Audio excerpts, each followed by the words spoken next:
I know, I always feel a little nervous too. Don't feel bad.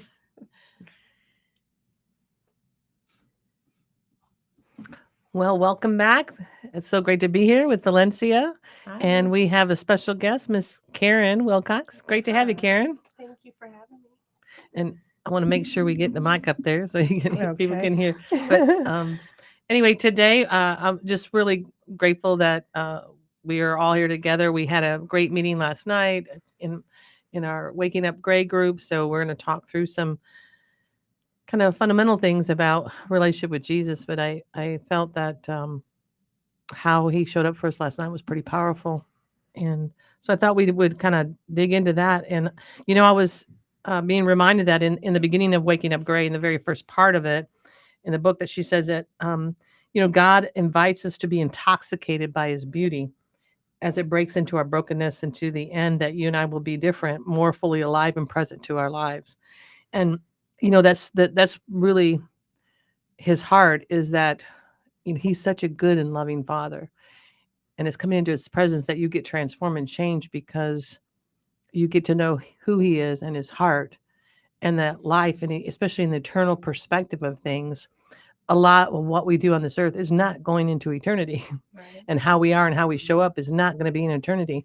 And God has a plan, and he created us in his image, and not to be oppose who he is or what he is about, but it's like we are uniquely different in some, the way that he makes us. But it's like we get to, if we choose to choose him, we get to come and be, really, it's an intoxication when you get to know who he really is. It's not religion. And it's, and unfortunately in our churches, and she talked about that people of faith don't feel the freedom or the calling to be creative.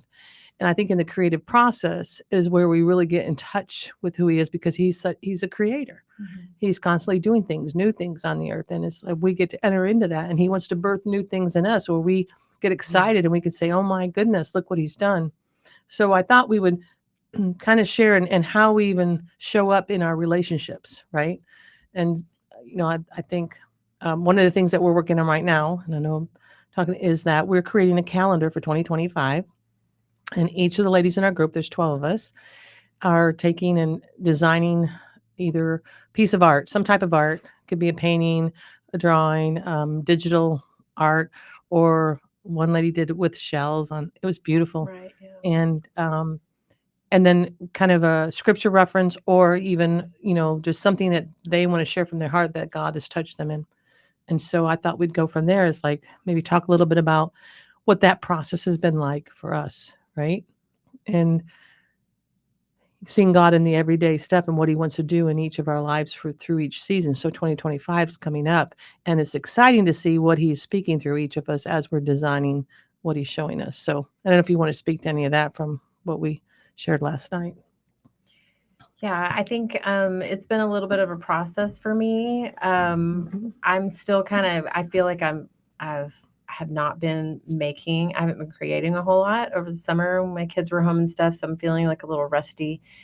But I feel like God's been I have June. And so I've been in prayer about what June is about. And so far I feel like I don't know. When I think of June, I always think of June brides. So I'm unpacking that a little bit right now. I also have just been in the Old Testament, and I've never really read all the way through the Bible. So this is new for me. And I've just I was in like all the Song of Solomon stuff recently. Mm-hmm. And so I'm going to be looking back over that, and just trying to see what I feel that's a great scripture for, the bride, right? Mm-hmm. So, yeah. That's awesome. I'm kind of curious to see that. And just like where I am with my marriage, it's an interesting topic to be making art on. Right. So, and it's kind of exciting to see how, just being in community with us together last night, and being vulnerable and open to share where we're at. And we're, as we're doing community, we're in the mess together, right? Kind of, it's kind of messy because we're messy people. We're fallen, and yet God redeemed us. So it's like, how do we progress and do things his way that is life-giving? It's not harmful. It's so life-giving. Yeah. And the joy and the freedom that comes from from experiencing him in each and every situation. Mhm. And if we're able to sit and listen, right, to what he has to say about it. So Right. for you, what was it like with being with some mama bears in there, right? Yeah, but I like honestly, I cherish it. I'm Hmm. really grateful. Like on a level y'all probably don't understand. Um, because I need wisdom. Hmm. I need wisdom, and sometimes I feel kind of lost about how to process it all. And I do actually like earnestly want to know when I'm wrong. Uh, I I've heard people say that that's not the case about me. Um, but I've never I, experienced that with you, by the way. All the years I've known you, you're always very teachable, and you yeah, share from your your heart. And yeah, I really like, I do truly, I want to know if I'm wrong. And I can't say that it's always like a joyful experience to have somebody have to tell you something hard. Hmm. But I don't want to stay stuck. Yeah. And so in knowing that, things have to change, if you want to do something different and have something be different, you're going to have to start with you Yeah. usually, right? And so I'm I'm pretty open about where life is for me. Um and it is not like in neat little boxes right now. And so yeah, absolutely. Like a lot of the women have a lot of years on me, right? And a lot of experiences and working through marriage trials Hmm. and stuff with kids and everything else. And it was really funny because there was a lot of information given, and one of the ladies was like, was it okay? She was kind of worried that maybe she had been harsh, and like I did not receive it as harshness, not even a little, like at all. I didn't feel like she was condemning me whatsoever. But she was really just like, hey, have you ever thought of it from this perspective? And it was more of like if you see something prophetically, she was speaking about the prophetic. If you have Because a you're very prophetic, prophetic. If people don't know what that means, I mean, it's like, where you kind of pick up on things, and God gives you a kind of a discernment, or you see things kind of in a way that others might not see, but you think everybody else is seeing it that way. Or Mhm. you can speak into something, and then it can happen. If I'm just there's a lot of determinate, people determine what prophetic means, but in the old prophets or whatever. But you can speak into a situation, or you can even speak into God's heart for someone, and you don't even know anything about them, right? Right. Mhm. So, and I've seen Yeah. you operate in that too. So, Yeah. So I think the problem around that, or the problem that can be, right, when you're not really walking and spending that time, spending that creative time uh, in his presence, I think that can get a little unchecked, yeah, right? And yeah, you aren't always using the best restraint or best timing on when and how you deliver that information. And I've that's certainly good. been Yeah. guilty of that myself. Hmm. Um, and so I think there was just a lot of speaking into that place. And also, just as the inertia and busyness of life and kids and family and all the things that we balance, what it looks like to kind of return to the source so that you are with him and in connection with him so that you can walk out the best version of yourself. And we've talked about that a little bit on the show, like how it's really easy to be like, oh, okay, the underbelly, right, is the Hmm. truth of a person. The ugliness that we see behind closed doors, as if that hidden thing is what is truly and authentically them. But I really thought that for Hmm. a lot of years, Yeah, but I've actually realized that our truest self a lot of is what it's like in um, his presence. So like hmm, when you are in a community of believers, you're at church or wherever, like especially for me, like being hmm, in our group, it is a safe place, and it is like the highlight of my week a lot of times, and so I'm really excited to be there. And one of the ladies described me as like exuding joy basically, and I'm like, I don't think of myself that way at all. I don't think of myself that way at all. And I feel like there's like deprivation in the joy department in my life a lot right now. And so like that was such an encouragement to hear that. And she's like, but I think it's because when you're here, like that's how I experience you, because you're most fully yourself, because the presence of the Lord is here. And I think that's huge for how you bring that back into the rest of your relationships. And it just kind of underscores the importance of spending that time. And I think, all of us are called to spend that time creatively. That looks different for everybody. But I know for me, like I have an art degree and all the things. So I've always like thought about that as being like something that I'm doing as part of my occupation or whatever. And I never really unpack that as like a conduit for connection with the Lord until I was really walking with him for a while. And a lot of that has been revealed through this book, and just that it is a priority in a way that we don't always think about. Because you're not just doing it to do it. Right. It's not like about making a product, right? That it's more about like how you're spending time with God in that space when you're creating. And it can become something that, because I'm hoping, like with the calendars that we're creating, out of that, I think it's going to be birth something beautiful that we're going to end up putting out on the marketplace, right? So it can become that, but that can't be our motive. Like, it could be our motive too, but I'm just that our full intention is to get to know him more, right? And spend that time with him. But and I think that even Karen, with you being there, there's like God kind of speaking through you in some of the areas that were happening there as well. And I don't know if you wanted to share or iterate anything about what was going on for you last night. So yeah, I'm just at times when I think we all kind of when we're coming together in God's presence, like the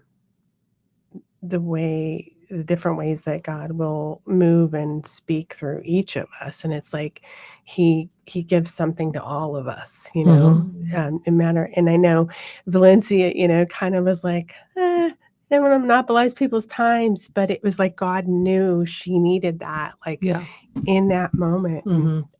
Getting emotional just talking about it, and he just cares so much in those what we're going through. And not to gloss over or to say that it's and I think that's where some people will say is, oh, when you show up at church, whatever, and everybody, then you go home and it's like the messy whatever. But God wants that to be like, hopefully the more we come into, it's like, man, I don't like it when I'm acting this way, like when I'm angry or I get bitter or I'm frustrated and all that, and I act out, and I might take it out on my kids or my spouse, right? And so God's trying to get us become more where we're inviting him in every situation and every relationship and every part of our home, like we're aware of his presence in all that we're doing. And so it's like, what do I do with that? How do I respond to that? And getting back to the prophetic stuff too is like when the Lord taught me years ago, I mean, walking for many, many years, but is that if I see something, I need to go to him to say, Lord, is this something you want me to share? Or is this something I need to pray for them about or pray through? And so I don't do anything until I get that he says, no, I need, because if he keeps bringing it up and bringing it up and bringing it up, and I'll pray through it. And then he keeps bringing it up. Okay, you want me to have that conversation. So, and I believe that, there's mercy that needs to be shown as well, when in some mercy things. in the mess. Mercy in the mess. I love that. Yeah, you did say that, which was perfect. Yeah. So. For me and for him. Yeah. Yeah. Because I think so many people have been turned off because there's been, that level of harshness when there needs to be that invitation. I think that's what I love about in the beginning. This is about the invitation. He's inviting us. Can we send him an invitation to say, here I am, and how am I inviting him into my life, right? So it's kind of been a just great experience with all of us together that we are seeing that invitation more and more, and we're seeing him show up in more and more ways.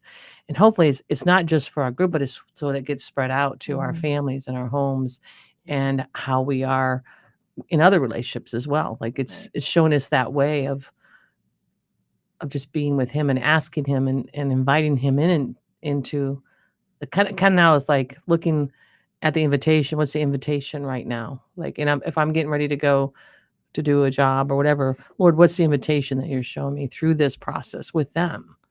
And how can I pray and intercede for my client? Right.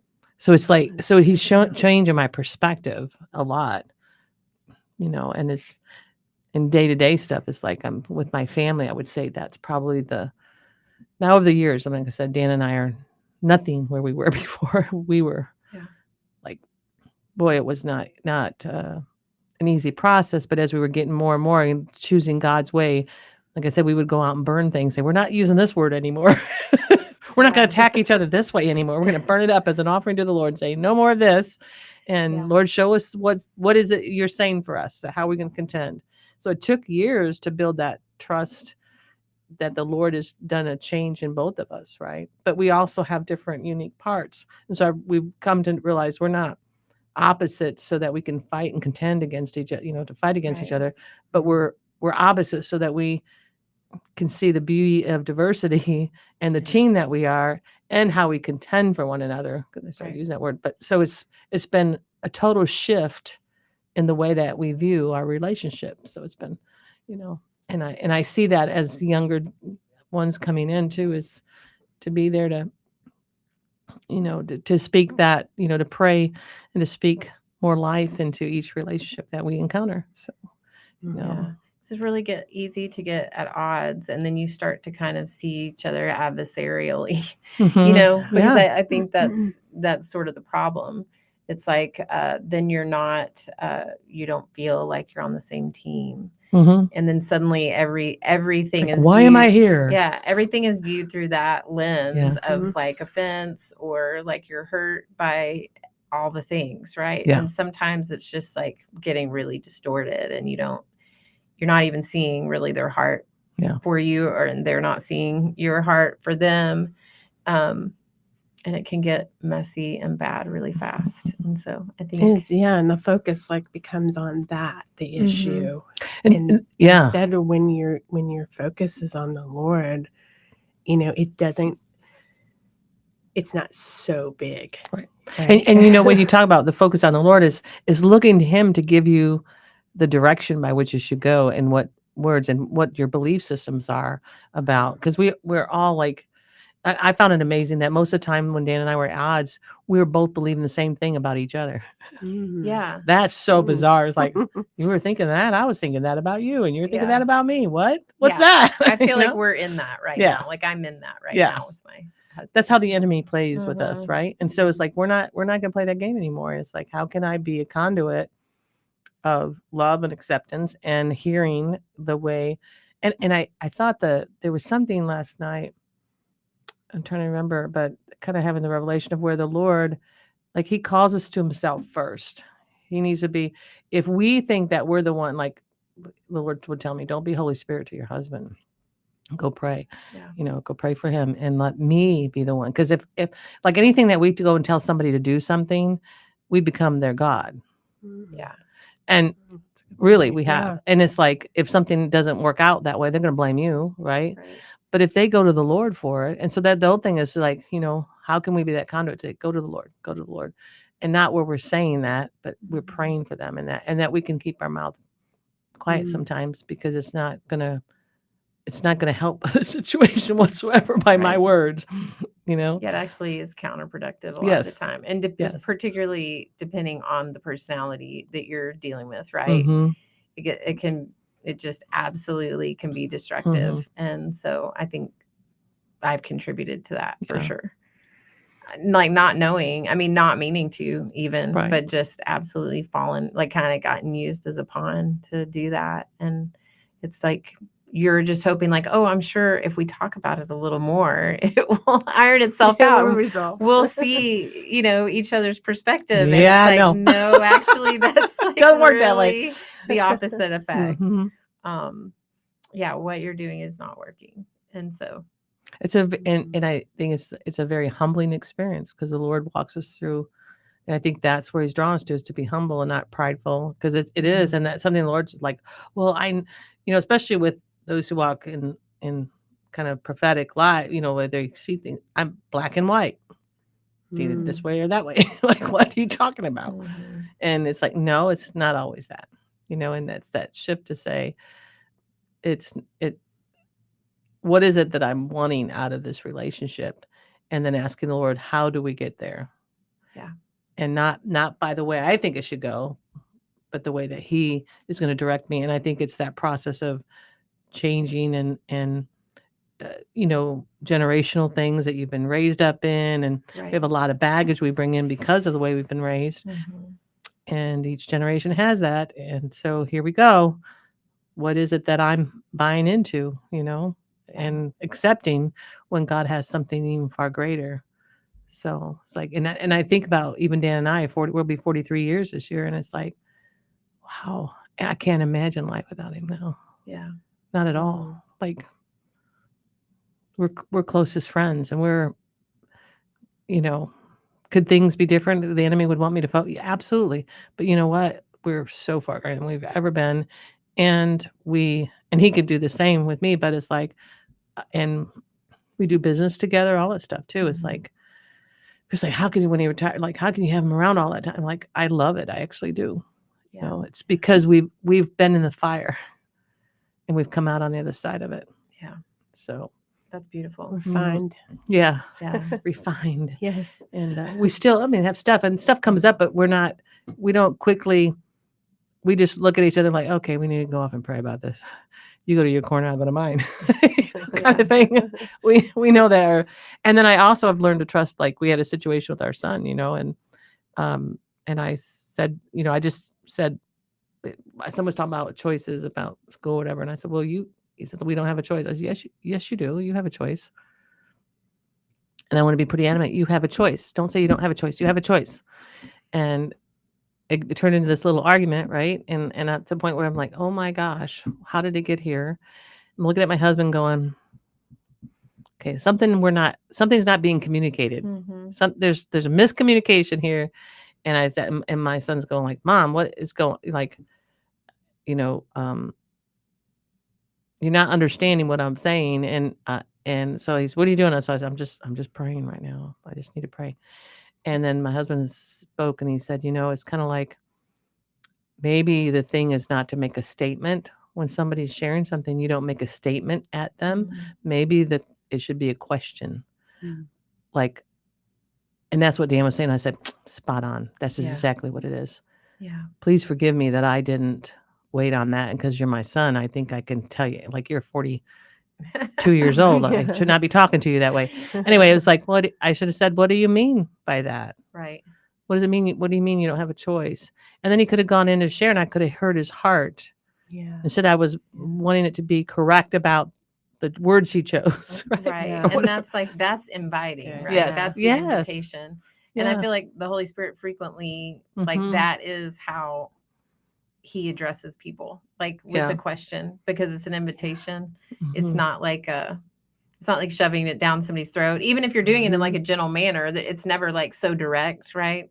It's like, okay, well, let me invite you to reconsider this, or to just, Yeah. See a new think perspective. about it from Yeah. a different perspective. And you know what's funny is, right at that moment, you could feel the shift in the room for everyone. Yeah. The peace. When we saw the truth of what really was going on, like, The claws retracted. yeah, The muscles relaxed. it was just like the peace, like, because then it's like, just doing a relationship can be, you don't realize what are you bringing to the table. And I would say that for our listeners too, maybe some of you out there have maybe have some relationships that aren't going so great, or you think you're right, or they think they're right, or whatever it is. Like, I'm hoping that you will pray and press into Jesus, that he'll show you maybe there's a question that needs to be asked too. Maybe there's some humility that needs to come, that God's wanting to pour more in, and I believe that's totally true. But and I'm so excited about what he's doing these days, and the church and the transformation that's happening and things being awake. But it's like not to get us more harsh coming against, Right. but but any last words you want to say before we end the program here? You kind of took the words out of my yeah. mouth, because yes, I was thinking humility, the humility that it brings, and opens up Mm-hmm. the hearts, like you mentioned, asking the question, and then you get to hear that person's Yeah. heart. It's the peace, the it's because, like you said, being a mom, and I totally relate. I have two Mhm. grown sons, and I sometimes need to reword things, because Mhm. we do feel like we have that say because I'm your mother. Yeah. you Yeah. know Yeah. But I mean, they're grown men, and they Yeah. they have their lives, and they have their own strong opinions as well. Yeah. So And their own identity too. Yeah. yes. Anything else you want to? I don't think so. I just, yeah, I think a question is always the best way. I Yeah. feel like it's gentle, right? Yeah. So I think that, and I pray and I hope that our listeners, that as you're in your community, as you're in your home and your family, your relationships there, Mhm. that they will blossom even more, that you come to hear the Lord, spend time with them, and create, create. But you can reach out to me at belovedunveiled@protonmail.com, belovedunveiled@protonmail.com. Big shout out to Thrive Electric for our Yay. sponsors, and for Wrestling Builders, and to Carol Bolton out